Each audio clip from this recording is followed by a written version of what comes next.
wants to make a Second complaint. reads the I was agenda, watching right? Bev during the Were there meeting and she was lots of job rolling her descriptions and eyes. stuff? There are, and You have not probably, caught me doing that. I haven't. I was just couldn't using an find 'em this example. morning when and I don't think that they. I don't come know out, that so any we're just gonna have secretaries to roll bring their it. eyes. And Good, I the just other thing didn't is know. the handbook. Well, anyway, Yeah, we'll I work just on got the that. handbook sorted yesterday morning. Is so it in the we're budget, on. Ginny? And what I did there is I made a list of things. We'll make policy things sure. We need to think about, so it'll be much easier. Oh, great.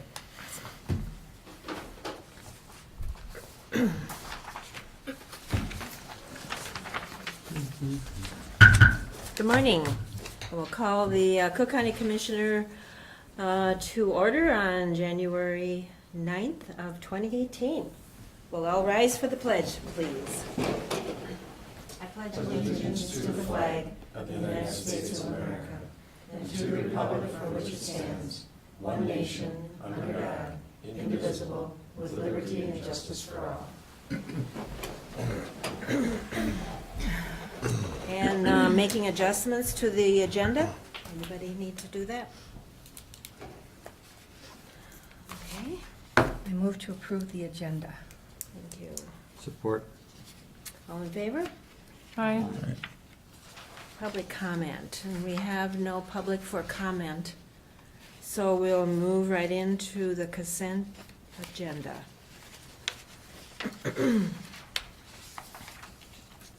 Anybody want to move, anyone want to pull anything? Okay, do I hear a motion to accept?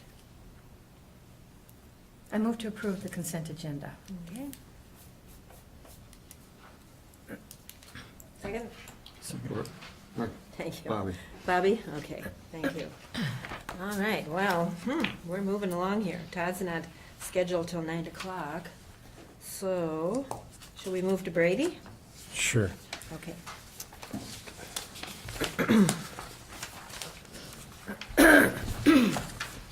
These were a couple of questions that came up at last week's meeting.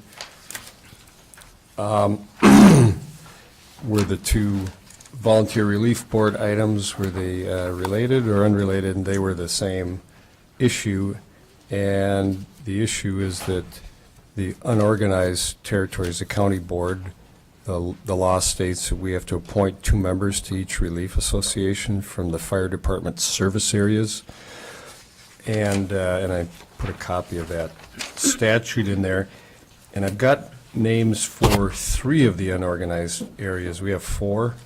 So, and I just got them by email this morning, so I don't have copies for you. But if you'd be willing to make the appointments for verbally, so Colville has offered up 2 names, Clark Bloomquist and Kim Linnell for the Colville Volunteer Fire Department. And Maple Hill has offered the names Jed Smith and Ashley Curtis as nominees. And Gunflint Trail is recommending John Botker and Fred Smith.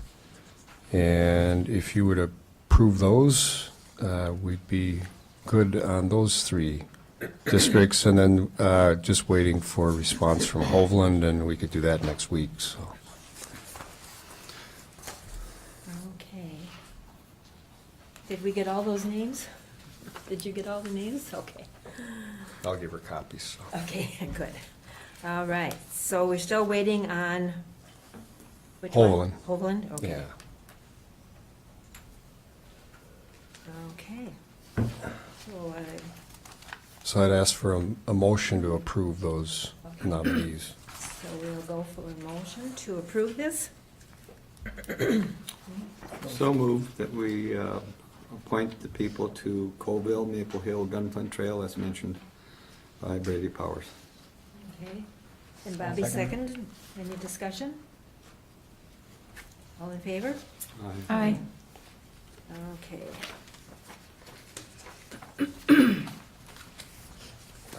I'll cede my time to Todd Smith if you Okay. like. Okay, all right, thank you, Brady. Good morning, Todd. Morning, Commissioners. Item on the agenda today is 3 abatements. You should have them outlined in front of you for 3 different properties. The first one is actually a Grand Portage band property that was incorrectly classified for a number of years back.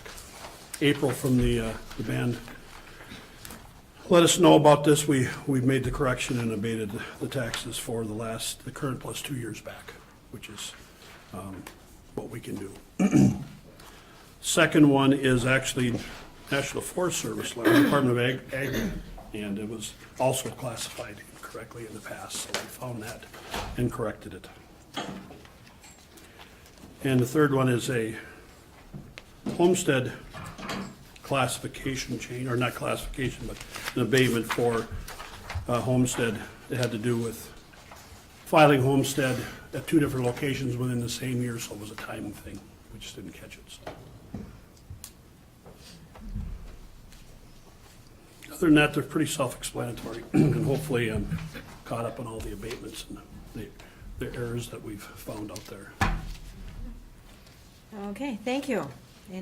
We'll open up for questions. Commissioner Severson? Thank you, Madam Chair. I have no questions. Thank you. Okay. No questions or comments? No questions? No question. Okay. Then we will move to a motion to accept. I'll move. Okay. Do we have any discussion? I'll second.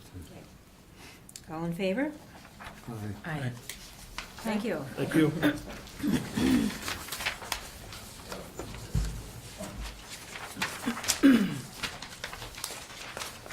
Okay, we'll go back to Brady. So the second question I recall from last week was extension board members. Should we have 2 on that committee or not? And the statute actually says that we're required to have 2 commissioners on the county extension committee. So I can't remember, did we name 2? Okay. We attended So the we're- meeting yesterday. Yeah. All right, so we're good. Do we have So to? just If you information. want different ones. And then the third item is a fiscal sponsorship for Gunflint Fire Department. They want to purchase a new ambulance this year, and one of their donators had a sticking point with donating directly to the fire department, given their tax status. They would donate to the county, or, us either taking kind of ownership of the money, or we could act as the fiscal sponsor, and they suggested a format, so I downloaded their format and changed it a little bit. Molly read it and said it looks fine. So this just allows us to take a single donation for this one group in Michigan. And they've sent it back to him, and they seem satisfied with it, so I guess this form will work. So we'll take one donation, and they'll cover the rest for their ambulance purchase. So if you'd approve that agreement, they should be ready to go. Okay, so that's what we need to do. Any discussion on this? Yes. So my question would be, this is for that one donation. So if other donations, They're going to accept them at Gunflint Trail themselves. okay, This was the only one that had a sticking point on Okay, that makes who handled sense. the money, so, okay, great. yeah. Thank you. Okay. Any other questions? Okay, so we're ready to vote? Yes. Motion to approve? Second. Okay. All in favor? Aye. All right. Thank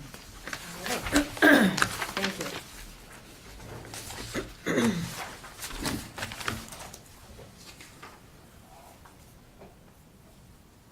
County Highway Department. Thank you, Madam Chair. From my understanding, this is a continuing resolution that we have with the state to act as fiscal agent for our federal aid, transportation dollars. And that this resolution is just something that we do annually to make sure that we keep that relationship up to date. Okay. Any questions, starting with Commissioner Deschamps? No. No questions. No questions? Okay. All right, so we will continue on with this resolution. Is this done every year, you said? This is an annual resolution authorizing that. So the annual resolution regarding the agreement with Commissioner of Transportation to be appointed as agent of Cook County to accept federal aid funds. Okay, all in favor? We will need someone to make a motion in Okay, support of the sorry. resolution. I move to approve. Okay. And we have Support. support? Okay, all in favor? Aye.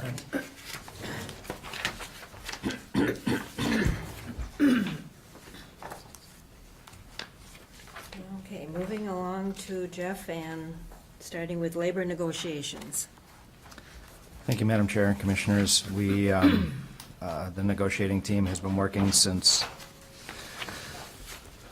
mid-year last year, working to come up, we knew that the contracts were ending December 31st, 2017 for all of our labor groups. And we have negotiated a final agreement with both LELS and with the 49er group. And yesterday I sent out a list of the changes in the different contracts, but I'll review that here so that we have that as a matter of the record. The LELS law enforcement contract has general provisions, a 3-year contract effective January 1, 2018 through December 31, 2020. Adoption of the recommendations of the Keystone Class Comp Study, meaning the grade scale, and the proposed wage scale, the design of the proposed wage scale. A 2.5% COLA in each of the 3 years. A change in the employer-employee cost share for the health benefits to an 80-20% cost share. The addition of a longevity incentive for 10, 15, and 20 years of service. Modification of a shift differential for shift differential and special duty pay for FTO, field training hours.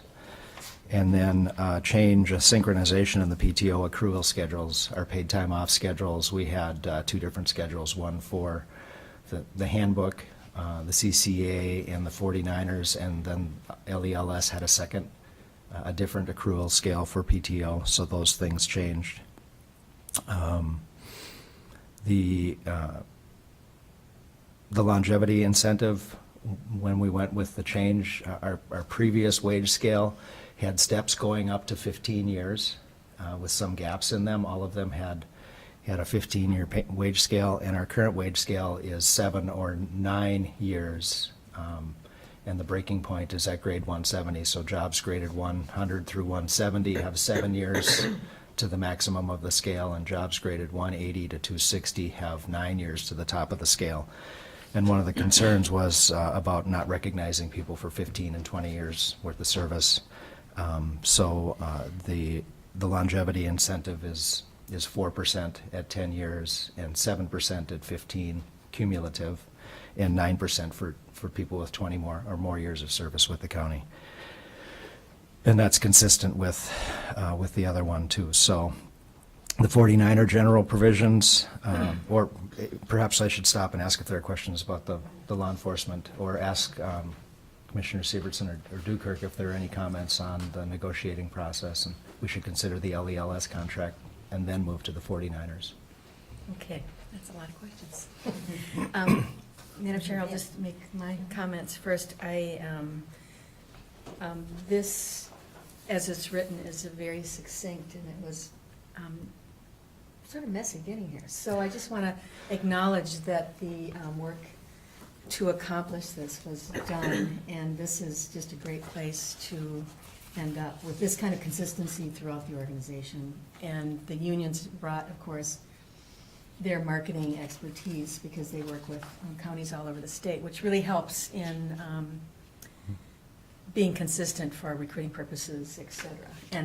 And the big piece about this is the acceptance of the Keystone Class Comp Study, which I believe most counties have not been able to move from beginning to end quite as fluidly as we have, and I really appreciate that. So those are my comments about, this seems like a really good place to be. Any other comments? I would just like to comment that I think the longevity steps and inclusion are really a good idea to recognize those people.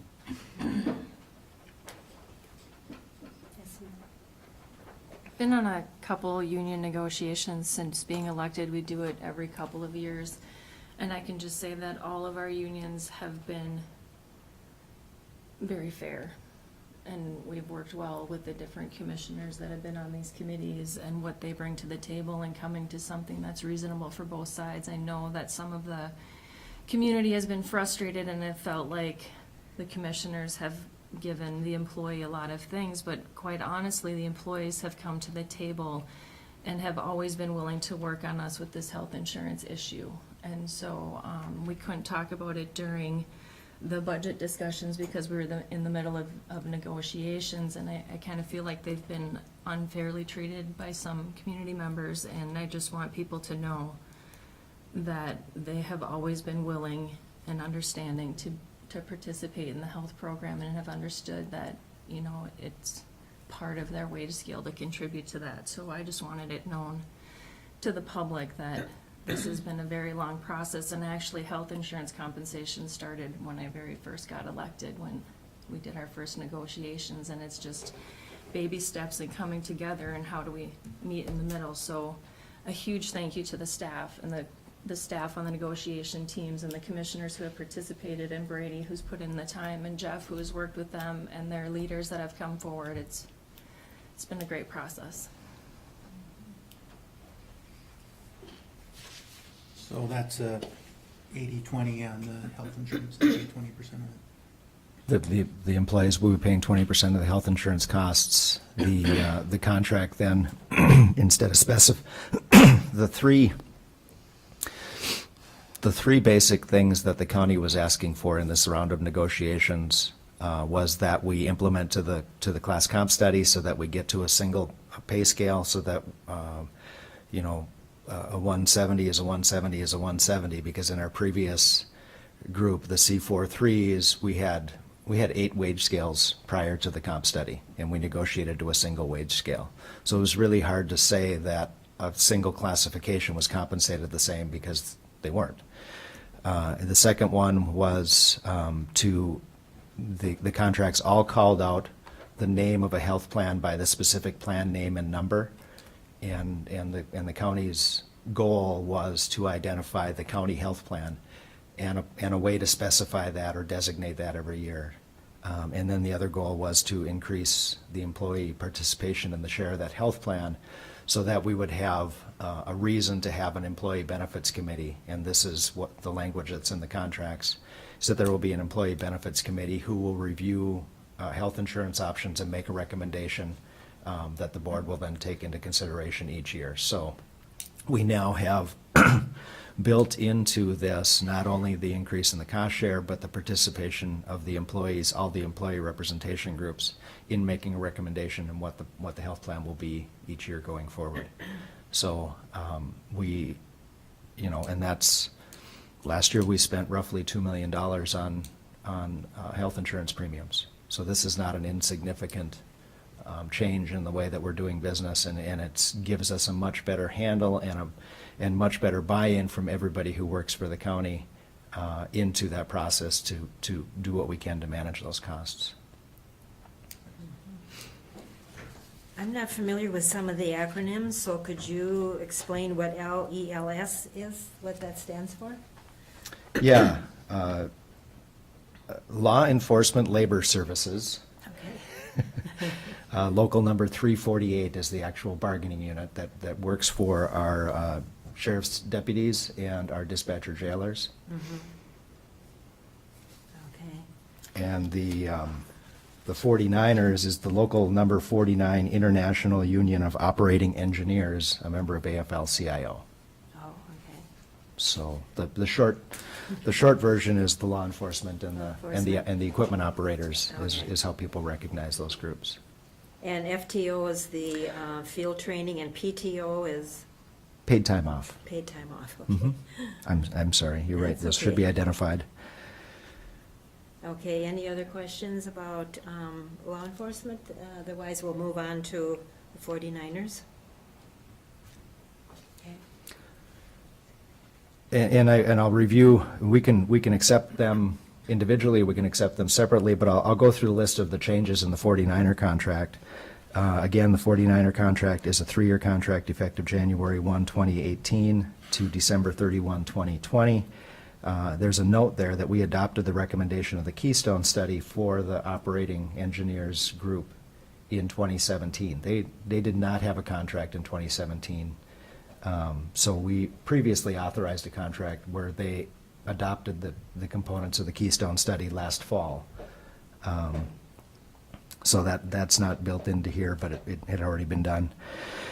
And then again, the 2.5% COLA in each of the 3 years, the change in the employer-employee health share benefits, the additional longevity, modification of call-in pay for Sundays and holidays, and again, the synchronization of the PTO accrual schedules.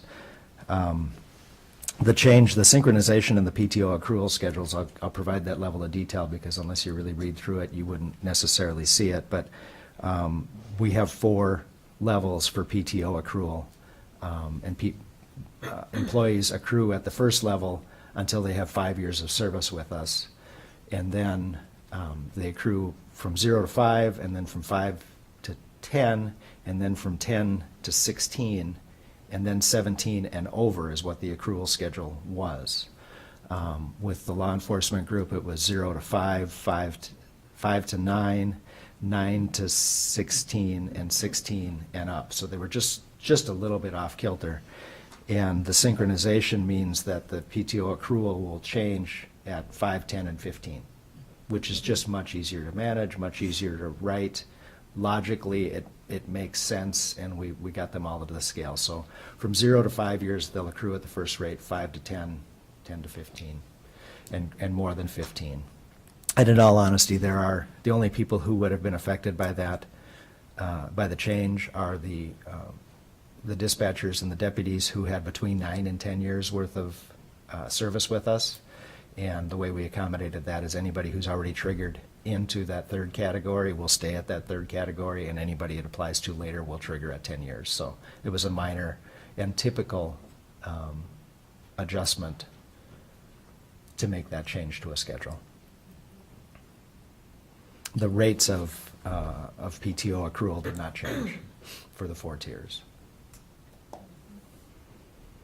Okay, so we'll open this up for discussion, comments? Is this the contract that they were gonna add a mechanic and another person with it?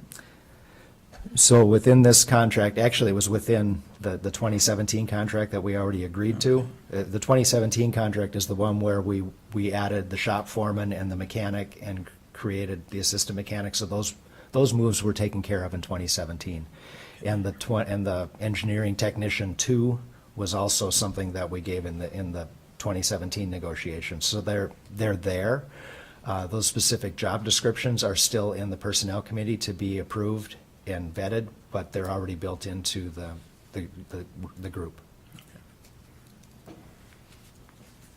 Mike, I just wanted to say my previous comments were for both contracts. Okay. No comments? Just for clarification, so this 49ers, that deals with the highway department Yes. and the law enforcement, and then we have the CCEA for the rest of the departments. Yep, Okay, so we the- have 3 areas. We do have 3, and then we have a group of approximately 18 or 20 employees who are non-represented, which includes supervisors and department heads. Okay. So the non-representatives or the non-participation people are doing that by choice? Well, so the How's that CCA is the Cook County Employee Yes. Association group, and their membership includes everybody else who's a Cook County employee, who is not a supervisor, or who's not a confidential employee. And there's a statutory designation of a confidential employee, and we have, I want to say 5 or 6 confidential employees in our organization. Julie, Judy, Diana up in the attorney's office. And by way of verifying the scale, we're looking at Sarah Hadley and Melissa Rexroad and Rebecca Isbell as being also people who should have been classed as confidential because, and the definition of confidential is spelled out in state statute. They regularly work with data that is used in labor negotiations. So by that definition, they're not allowed to belong to an employee group that's negotiating for benefits if they regularly have access to data that's used in the negotiation of those contracts. The other people, supervisor classes specifically excluded from these groups. So these people don't have supervisory authority over each other. Some of them may coordinate the work of others, but typically when you look at it, it's the job description, it's the ability to take disciplinary action or performance review action. All of those people are typically separated from the bargaining units. Okay. Just for clarification on that, that's all I needed. And Madam Chair, I appreciate that you asked that question because there's the typical,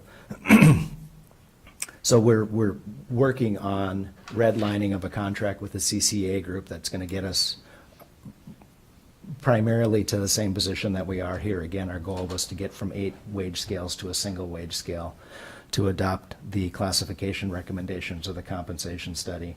And we're at the point of redlining contract. We have a tentative agreement on all the major portions with the CCA group, and we just have to redline that contract and come to a final agreement, and we'll bring that to you, hopefully at one of our next couple of meetings. And typically, the non-represented group follows suit of what the board action is with the CCA. And what I'm recommending is that we follow suit of the already negotiated components so that we can go ahead and process the January 1 change in information for the non-represented, which is the department heads, the supervisors, and the confidential employees now, rather than let that get backlogged up into several more pay periods.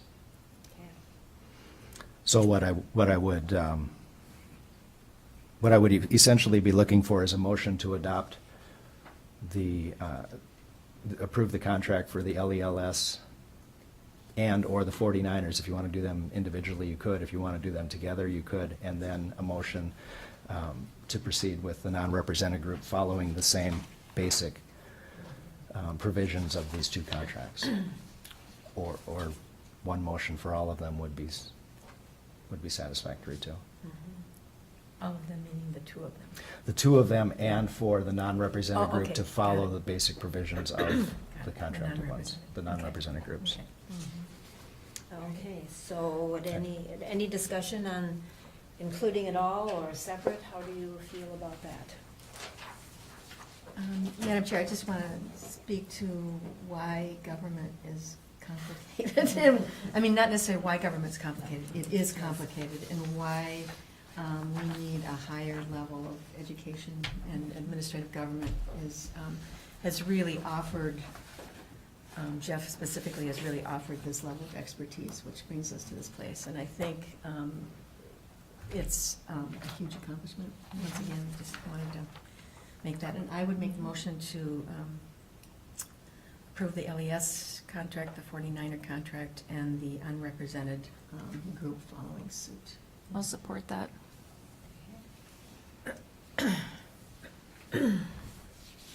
So we have a motion and support. Any other discussion on it? All in favor? Aye. Aye. Okay, so move forward with that in the negotiations then. That'll keep Julie busy for a number of days processing payroll change forms. So, but it's better to do it now than later, so thank you. Then, Madam Chair, the next item that I have is related to Russell Kligstad and the position of maintenance supervisor. As everybody knows, Russell had been out on FMLA leave and had been dealing with a serious medical issue. And FMLA, the Family Medical Leave Act, requires that employers protect an employee's job for 12 weeks. And also know that job, we've been working with Russ for several years. And the good news is he was able to treat the chronic condition. The bad news is that there's not necessarily any near-term opportunity where he would be able to return to full-time duty. And in conversations with Russell, we've talked about the fact that group, especially with the change in supervision, change in leadership over there, and the need to name an engineer, that group really needs a full-time maintenance supervisor. And so we discussed this in December. He agreed with the terms of a letter that I'm just going to read to you, and this is coming from his file, so that's why I didn't give you copies of it. But it says, the county has been accommodating your medical needs and reduction in a work capacity for well over 2 years beyond the scope of county policy. With the prospect of identifying a new county engineer, we feel it's necessary for the person to start with a full leadership team. For the past several months, from the time that I was working supervisor over there, we have had you continuing to work in a temporary administrative unbudgeted position, and I need to let you know that position will expire on or before December 31st, 2017. This action is not disciplinary, nor is it discharge, but you will no longer be a county employee. You will be eligible to apply for any future positions with the county that you qualify for. I am going to ask the board to declare the vacancy of maintenance supervisor, and I'm going to ask them for authority to advertise and to fill that position. You will be eligible to apply for that position. We appreciate your years of service and dedication to the Cook County Highway Department. So Russell and I reviewed this back in October. In December, he came in and scheduled a meeting with the guys and said goodbye to the group of guys. And so what I'm asking now is for a motion to declare the vacancy of the maintenance supervisor position. I'm not going to ask for the authority to advertise and fill that position because we're going to review that job description at the Personnel Committee meeting this afternoon, and we want to make sure that we've got everything right in that position. Okay. All right. Well, he certainly tried his best to come back with his health, and it did not work out. So, any discussion? Okay, do I hear a motion to accept his resignation as the maintenance supervisor and to eventually work that through the Personnel Committee? Did he actually turn in a resignation? He did not actually turn in a resignation. The letter that says that I'm going to ask the board to declare a vacancy is in lieu of that. It's a letter ending the contract with Russ. Okay. So this will be the official letter that goes in the file that ends the employment. I'm now confused about the motion we're making. The motion should be to accept this action whereby we are, I'm asking the board to declare a vacancy of the maintenance supervisor position, is what this states. And that's important because this wording came from consultation with legal counsel about how to deal with the end of an FMLA situation. And we'll do the second half of that later if we just declare that the position is vacant at this point and that Russell no longer works for the county. I move that we accept the process and declare a vacancy in maintenance supervisor position. I'll second that. Okay, any other discussion? All in favor? Aye. Thank you on that. And then, Madam Chair, the only administrator update that I have, unless anyone has questions, is that I do have a planned vacation in February and March. And I'll be flying out on February 22nd and flying back in early on the morning of March 15th. So there will be a couple of meetings that I'll miss, and Julie and Judy will work with the agendas, and if there's any clarifying questions or need to direct any business, I'm sure Brady would be willing to direct those questions during that time. But I will be here for the February Committee of the Whole, and I'll be back in time for the March Committee of the Whole. So it's the last meeting in February and the first meeting in March that I won't be here. Okay, we'll keep that in mind for things we need to accomplish then. So that's it for your updating? Mm-hmm. Okay, since we're moving along so good here, I think we'll just keep on moving. On to employee concerns. Any reports, concerns, meetings to note, meeting updates? Commissioner Duggan. I've got a couple. Under correspondence, there's the Pigeon River International Emergency Committee Cross-Border Conference. And I am on the Pigeon River Committee, so I'm invited, but I think this is an all-commissioner request. This will be, thank you, Commissioner, this, and Valerie will be coming with a specific invitation, but I wanted to get this out to you. This showed up the day we were assembling this, and I asked Julie to quickly add it. This is the one that we did 2 years ago, that was up in Grand Portage at the community center, and all of the commissioners will be invited to attend this event. The invitation doesn't specifically say it, but I'm pretty sure that the location is the Grand Portage Lodge and Casino.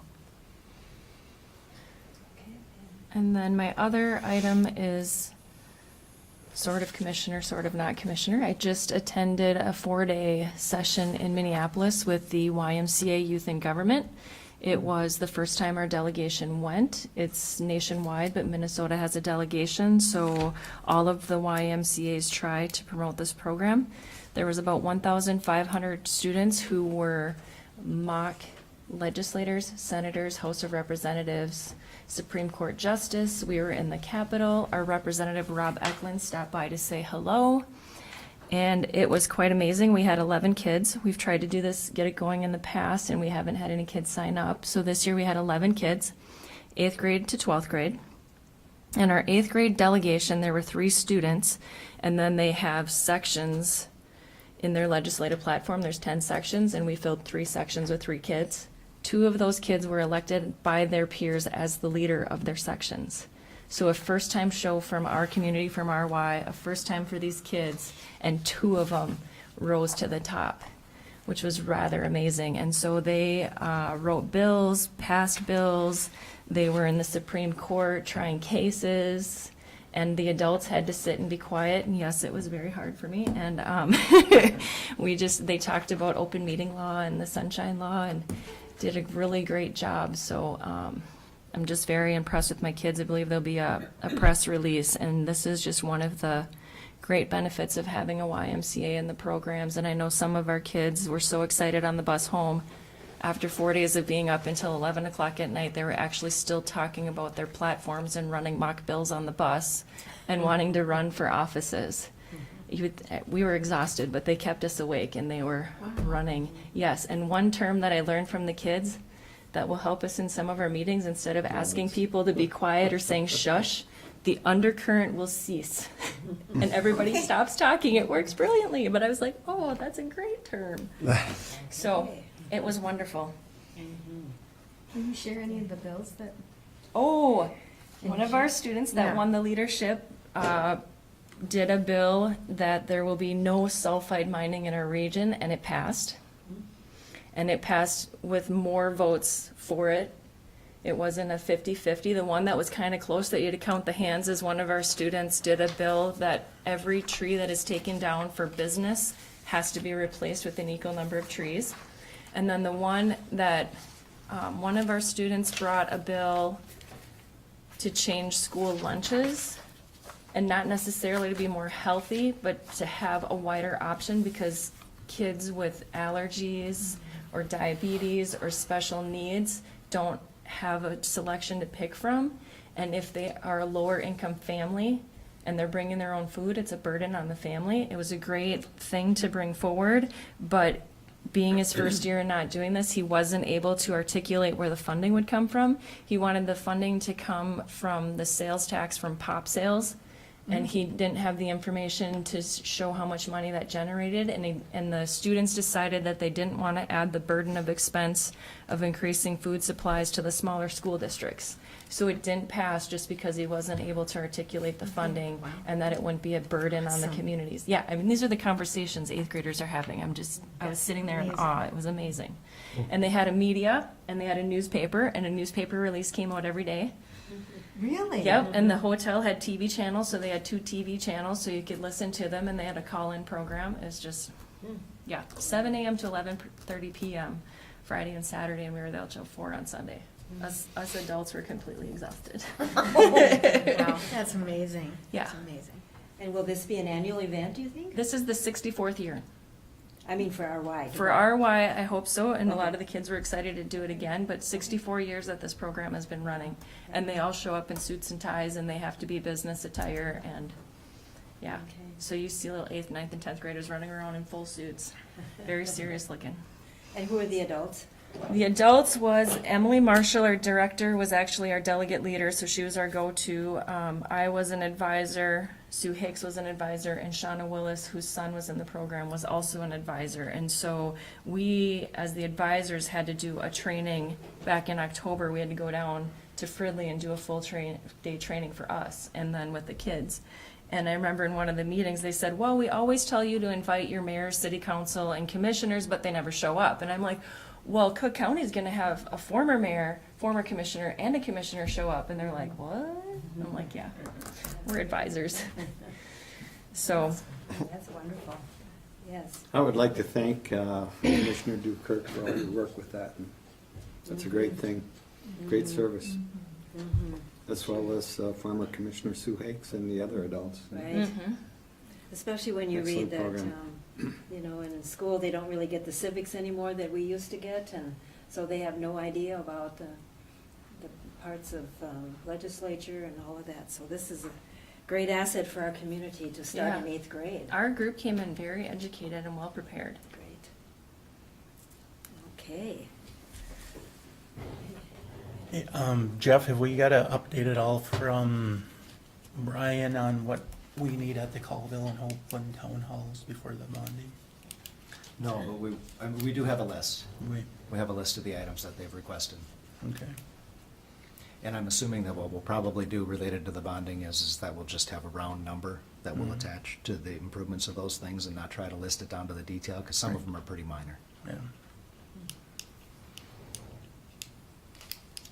Anybody else have any concerns?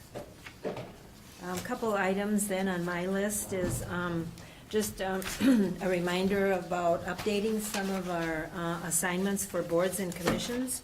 If Julie would have time in the next week or so to make sure that the things that we questioned are definitely out. Or combining like land policy and land records, that type of thing. She'll be submitting a list to each of you for review again before we publish it. Okay, very good. Because we did have some questions about some of them, if they were even active anymore, or being combined with something else. So, I guess the next item for me to bring up is NACO, which is coming up the first week of March. And since I gave you a summary last August about my experience with NACO, I'm moving on to continuing that in Washington DC. But what I didn't tell you is that during the course of October, November, and coming up in February, once you're a part of NACO, then you get updates and you are able to participate in an hour conversation with topics that are a variety of of legislative, of health, of concerns. So the next one that I'll be participating in is Thursday, February 7th, and it's for an hour, and I just put the speakerphone on and do odds and ends things and participate if I want to call in, or just listen to many folks who are participating in that conversation, and it's very interesting to hear people give their opinion about things or ask questions. And but then they also give, which I print off each time, in-depth committee report, committee business, all that type of thing. So that's been kind of interesting to be a part of that. So one of the main reasons going to Washington DC for me would be to go up to Capitol Hill and meet with our new Senator Smith and Senator Klobuchar, is to talk about PILT, payment in lieu of taxes. And that's really, really important topic, since we have so much of our government land, 92% owned by the government. So I'm hoping to work that in for part of a day, and it's going to be a very busy time from March 2nd until March 7th. And so I know that we budgeted money. I just want to bring that up to your attention, that that I plan on doing that. And then I would ask for your support in the hotel and the registration. I will take care of my own flight. So I will open that up for discussion. I'm totally confused. So what did we budget for? We budgeted for the cost of registration? We added for both. Both. For registration We and had- hotel? We added a lump sum to Travel, the travel yeah. budget. I can't remember what it was. I think it was Yeah. approximately $3,000 that we Something added like to that. the travel budget for the commissioners, so that we can continue to support participation at NACO. Okay, so registration, hotel, and flight? If we have enough? So, yeah, it's, what I remember is it appeared to be enough to cover what the costs were this past year, to repeat For one that. commissioner? Yeah. Okay.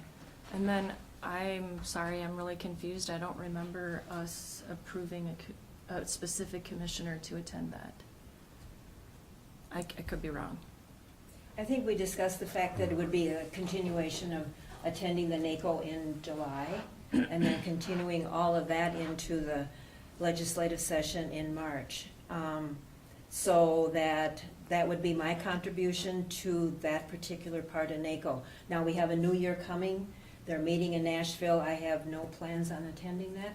But as we found out when we were at AMC, all 87 counties participate in NACO, and we do, and we pay, a fee every year to be part of that, and I just think it's important that we try to attend when we can. May not be able to attend every year. New people should be able and free to go. I sort of started off after Jim Johnson, and I'm encouraging people to think about it, so that's where I am with. I think it should be added to our list of meetings, and that we should select a commissioner to represent us. The last meeting, my recollection was that you had offered to go and you were gonna pay for it yourself because you thought it was necessary, but I don't recall us agreeing that we had selected you as our permanent commissioner on that committee. Not permanent, is just a continuation of what the NACO was in July. This coming year is a whole new year, and Okay. starting in July, right. Well, I'd like to have the opportunity to know if anyone else wants to go to March.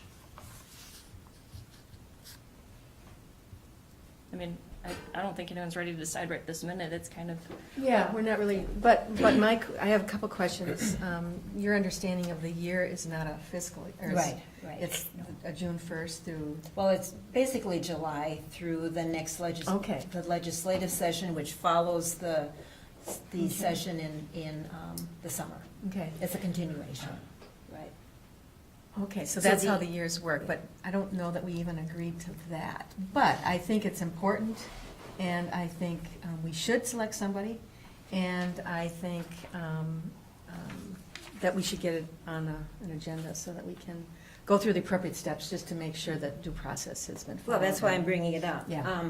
The other thing is not to wait too long, because there is a discount on the registration during January. so should we get it on the next agenda to I let can- everyone think about? I can add it to the 23rd. Okay. All right. So the 23rd is not the next, yeah. Yeah. Okay. And any other meeting updates, meetings to note?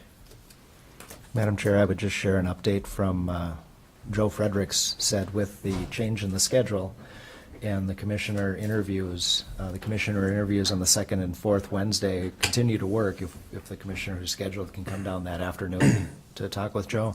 But after the committee of the whole that's at 5, he's asking that the commissioner scheduled for that week come down Wednesday, sometime during the morning or early afternoon while he's there.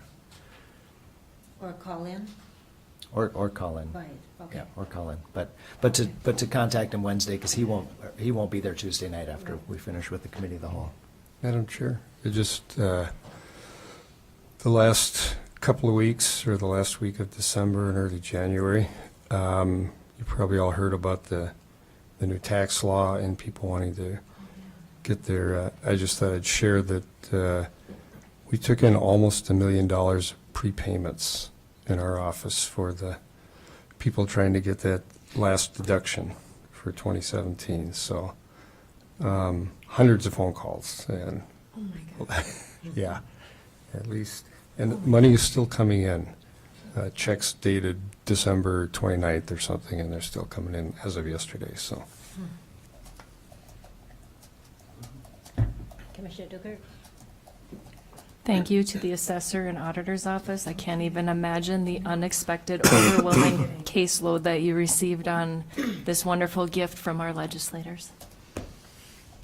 Sometimes because we invest all of our funds and then funds are short coming in this time of year, we're a little careful. We scramble a little bit to make sure we have cash, but we're not, we don't have any problem with cash this January. But it was work to process all of that, so, yeah, thank you for all your This is work. primarily Stacy. Thank you, Stacy, a lot of work. Okay, and we'll do the radio interview. Anything else? Okay, then we will adjourn the meeting for today. Thank you, one and all. Thank you.